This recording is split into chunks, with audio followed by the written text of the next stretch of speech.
الحمد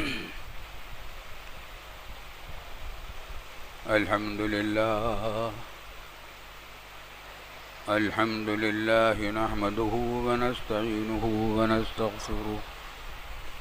ونستغفره ونؤمن به ونتوكل عليه ونعوذ بالله من شرور أنفسنا ومن سيئات أعمالنا من يهده الله فلا مضل له ومن يضلله فلا هادي له ونشهد أن لا إله إلا الله وحده لا شريك له ونشهد أن سيدنا وسندنا ومولانا محمدا عبده ورسوله صلى الله تعالى عليه وعلى آله وصحبه أجمعين وسلم تسليما كثيرا كثيرا أما بعد فأعوذ بالله من الشيطان الرجيم بسم الله الرحمن الرحيم والفجر وليال عشر والشفع والوتر واللیل اذا یسر. بزرگان محترم اور برادران عزیز، میری پہلی درخواست تو یہ ہے کہ آپ حضرات تشریف فرما ہے، فاصلوں کو ملحوظ رکھیں، مل کر نہ بیٹھیں، فاصلے سے بیٹھیں. آپ نے دیکھا نماز کے اندر بھی 3 فٹ کا فاصلہ ہر آس میں رکھا جاتا ہے. مل کر نہ بیٹھیں، فاصلے سے بیٹھیں، فاصلہ کریں، کم از کم 3 فٹ کا فاصلہ رکھیں. یہ ہمارا علماء کا معاہدہ ہے حکومت پاکستان سے، اور حفظ نفس کے تقاضا بھی ہے. اس بات اس پر عمل کرنا چاہیے. سب حضرات سے درخواست ہے یہ کام پہلے کریں، فاصلہ ٹھیک کریں. نماز بھی اسی فاصلے سے کھڑے ہو کر نماز پڑھی جائے گی. میری یہ بات بھی میرے خطبے کا حصہ ہے، میرے بیان کا حصہ ہے. علماء کا فریضہ ہے کہ وہ حق بات کہیں، اس میں نہ چوکیں. سب حضرات ایک دوسرے کا خیال بھی رکھیں، اور جو حضرات ابھی تک اس پر عمل نہیں کر رہے ہیں دوسرے حضرات ان کو توجہ دلائیں. یہ مہینہ ذوالقعدہ کا اب ختم پر آ رہا ہے. یہ حج کے 3 مہینوں میں سے دوسرا مہینہ ہے. قرآن کریم میں آیا الحج اشہر معلومات. حج کے 3 مہینے ہوتے ہیں مقرر. حدیث میں بتایا کہ شوال، ذوالقعدہ و ذوالحجہ. ذوالقعدہ ختم ہو رہا ہے اور اب کے بدھ یا جمعرات کو ذوالحجہ شروع ہو جائے گا. ذوالحجہ حج والا، حجہ عربی زبان میں حج کو کہتے ہیں، حجہ بھی کہتے ہیں عربی زبان میں حج کو، اور حج بھی کہتے ہیں اور حج بھی کہتے ہیں.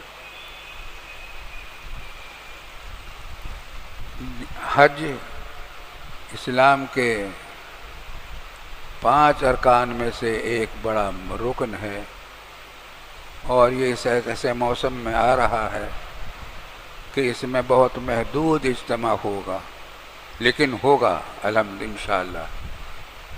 اللہ تعالیٰ اس کی حفاظت کریں. سعودی عرب کے جو مقامی لوگ ہیں وہ شریک ہو سکیں گے، اور جو یہاں سے کہیں اور سے گئے ہوئے ہیں اور وہاں پہلے سے مقیم ہیں اقامہ وغیرہ کے ذریعے، وہ بھی شریک ہو سکیں گے انشاءاللہ. لیکن یہ حج فریضہ ہے. بہت سارے لوگ نہیں جا سکے، مگر یہ نہ سمجھیں کہ اب نہیں جا سکے تو بس حج سے چھٹی ہو گئی. حج جب ایک مرتبہ فرض ہو جاتا ہے، جب تک اس کو ادا نہ کر لیا جائے وہ فریضہ ادائیگی برقرار رہتی ہے. خود نہ کر سکیں تو ان پر واجب ہوگا کہ مرنے سے پہلے وصیت کریں، کسی کو متعین کریں کہ وہ ان کی طرف سے حج کرے، حج بیت اللہ۔ یہ حضرت ابراہیم علیہ السلام موجودہ تعمیر بیت اللہ شریف کی ابراہیم علیہ السلام کی ہے، لیکن اس کی اصل تعمیر آدم علیہ السلام کے زمانے میں ہوئی تھی، پھر طوفان نوح میں اس کی ختم ہو گیا تھا۔ تعمیر جدید ابراہیم علیہ السلام نے کی اپنے بیٹے اسماعیل کے ساتھ۔ یہ عشرہ ذی الحجہ شروع ہو رہا ہے، آج 25 تاریخ ہے، تو بدھ یا جمعرات کو ذی الحجہ کا عشرہ شروع ہو جائے گا۔ ذی الحجہ کا عشرہ سے مراد ہے ابتدائی 10 دن، 10 راتیں۔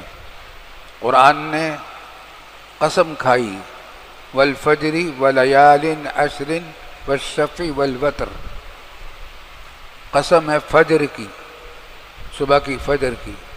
اس کی قسم اس بات سے کھائی کہ دنیا میں عظیم ترین انقلاب ہر روز فجر کے وقت ہوتا ہے، پوری دنیا میں ایک عظیم انقلاب فجر کے وقت ہوتا ہے، رات ختم ہوتی ہے اور فجر سے دن شروع ہوتا ہے۔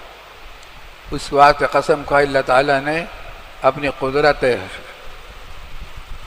عظیمہ کی وجہ سے بھی اور اپنی رحمت کی وجہ سے بھی کہ صرف رات نہیں رکھی، اگر رات ہی رہتی تو کیا مصیبت ہو جاتی، فجر بھی ہے رات بھی ہے۔ ولیال عشر، اور عشرہ ذی الحجہ کی جو 10 راتیں ہیں، ابتدائی پہلی تاریخ سے لے کر عید الاضحیٰ تک یہ 10 راتیں ہیں، اس کی قسم کھائی۔ ان کی قسم اس بات سے کھائی کہ اس کی فضیلت بہت زبردست ہے۔ یہ ایسے دن ہیں رمضان سے بڑھ کر، یہ رمضان سے کم درجے کے نہیں ہیں یہ دن، جتنی عظمت رمضان کے دنوں کی ہے اس سے کم عظمت اور فضیلت عشرہ ذی الحجہ کی نہیں ہے۔ اس بات میں آپ کو کہہ رہا ہوں کہ اس کی تیاری ابھی سے کریں۔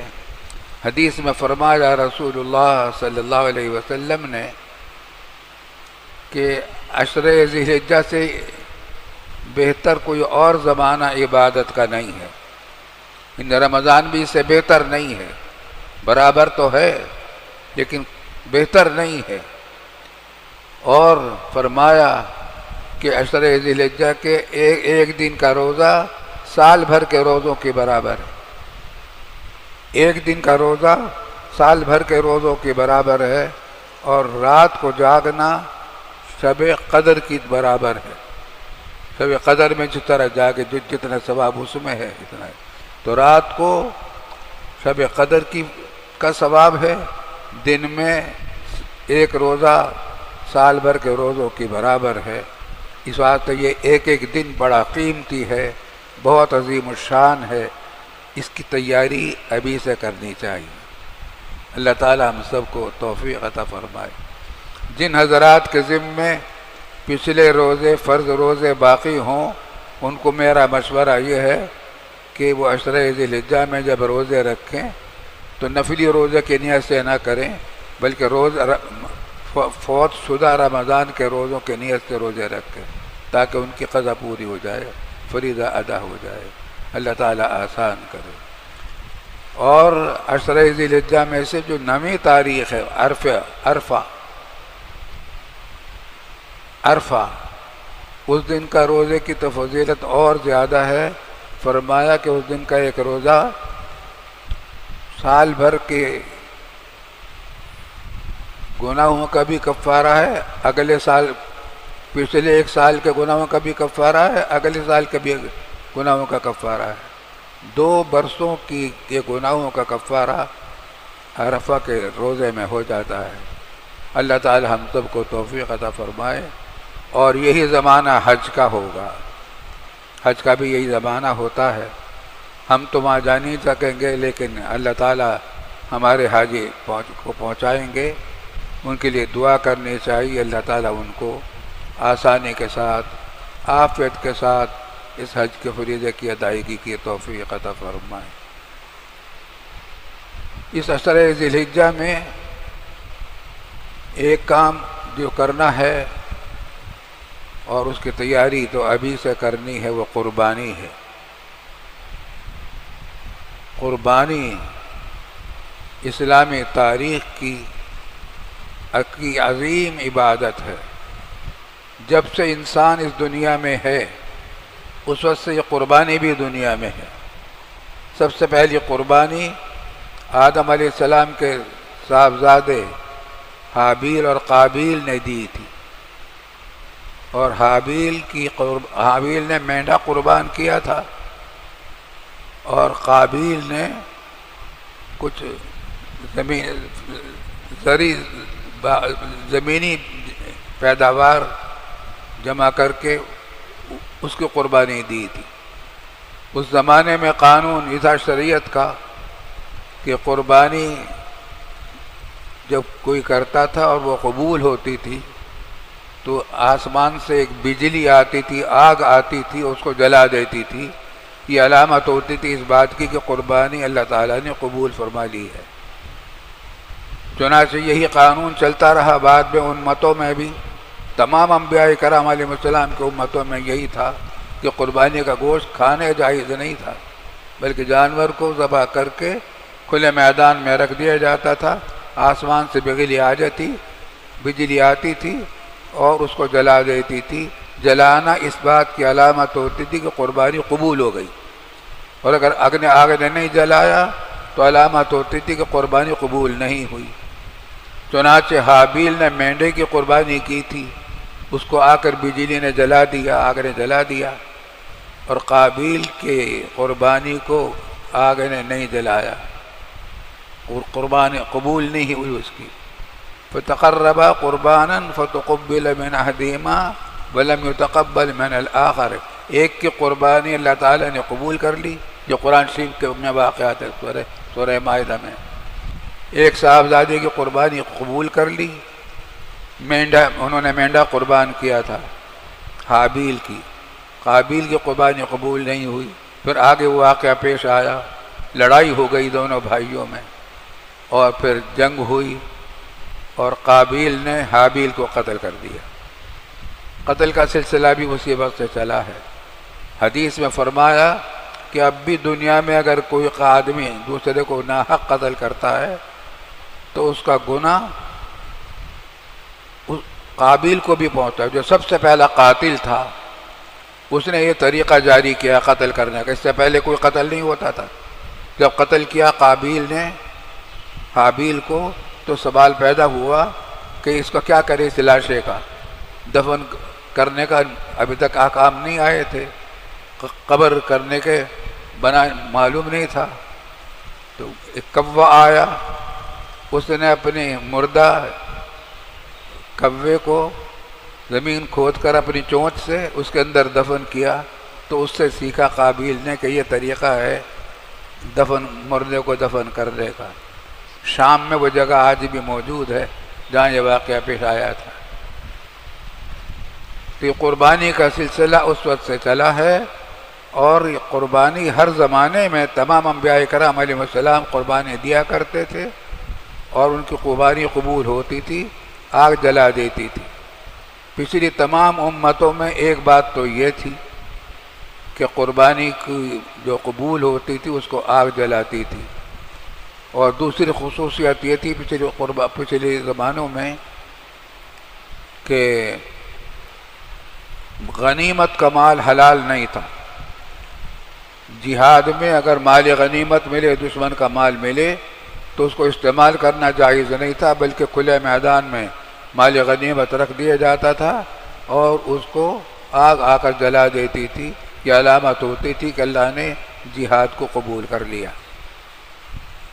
چنانچہ حضرت صلی اللہ علیہ وسلم کے زمانے میں جب مشرکین مکہ کو اسلام کی دعوت پہنچی، مشرکین عرب کو، انہوں نے ایک اعتراض ہمارے حضور صلی اللہ علیہ وسلم پر کیا۔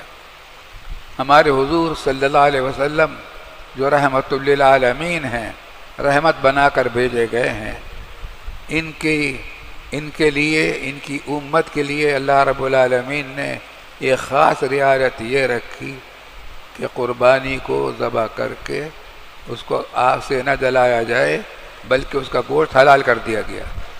اس کا گوشت کھاؤ پیو، اس کے تمام اجزاء حلال ہو گئے۔ چنانچہ مشرکین مکہ نے ایک اعتراض یہ بھی کیا کہ یہ کیسے رسول ہیں، حتیٰ یاتینا، ہم تو اس پر ایمان نہیں لائیں گے، حتیٰ یاتینا بقربان تاکلہ النار، ایسی قربانی پیش کریں پہلے جس کو آگ آ کر کھا جائے۔ قرآن نے اس کا جواب دیا کہ تم بہانہ بازی کر رہے ہو، جن انبیاء کرام نے قربانیاں دی تھیں اور آگ نے ان کو قربانیوں کو جلایا تھا، تم نے ان کو کب مانا تھا، ان کی کب پیروی کی تھی، ان پر کب ایمان لائے تھے؟ اب جو تم اعتراض کر رہے ہو صرف بہانہ بازی ہے، اور اللہ کا حکم اب جاری رہے گا۔ چنانچہ رہتی قیامت تک اللہ نے یہ قربانی کا گوشت ہمارے اور آپ کے لیے حلال کر دیا۔ عید الاضحیٰ قربانی کے گوشت کی خوشیاں بھی لاتی ہے، قربانی کی لذتیں بھی لاتی ہے۔ اللہ تعالی ہماری قربانیوں کو قبول فرمائے۔